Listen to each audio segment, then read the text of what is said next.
কাম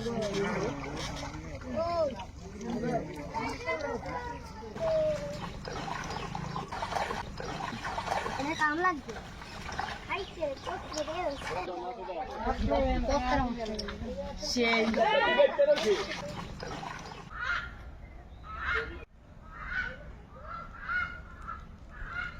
বেলে প্রচুর মাছ উঠে, এই মাছগুলা যে বেলে উঠতেছে।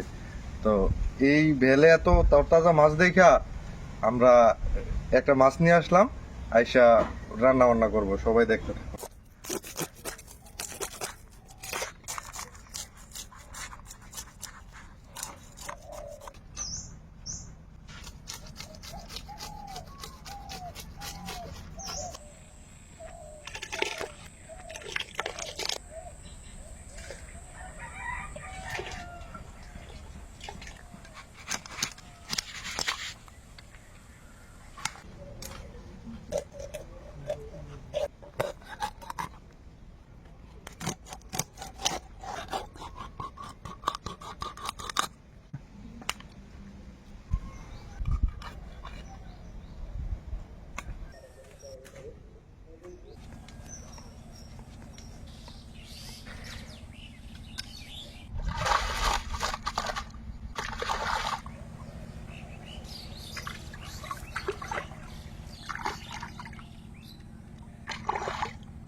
আসলে মাটির কড়াইয়া আলাদা প্রসেস করা লাগে, তো আমি এটা প্রসেসটা হালকা পাতলা করছিলাম। এই কড়াইটা কি হয়েছে, কড়াইটা ফাইটে গেছে। এখন আমরা কড়াইটা নতুন কড়াই ফুটে গেছে, রান্নাটা আবার স্টিলের কড়াইতে রান্না করা লাগবে।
মাছ দিয়ে সেই বড় মাছ, কি মাছ এটা? খাইয়া বললে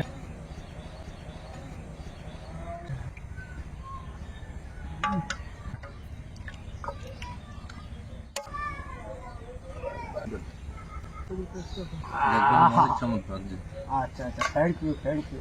একটু এই মৌ না গ্রেভি নি ভাইয়া। প্লিজ। বিসমিল্লাহ। বড় মাছ এটা, সিলভার সিলভার। দুইটা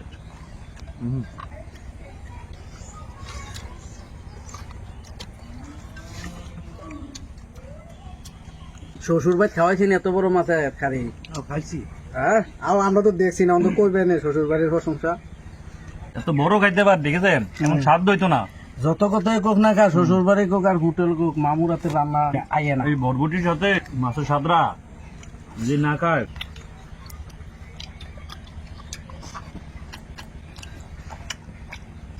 বুঝিয়ে দিছে। আমাকে মাছটা ভালো বললা। মাছটা কিন্তু একদম ভালো লাগ, মাছ স্বাদ বেশি।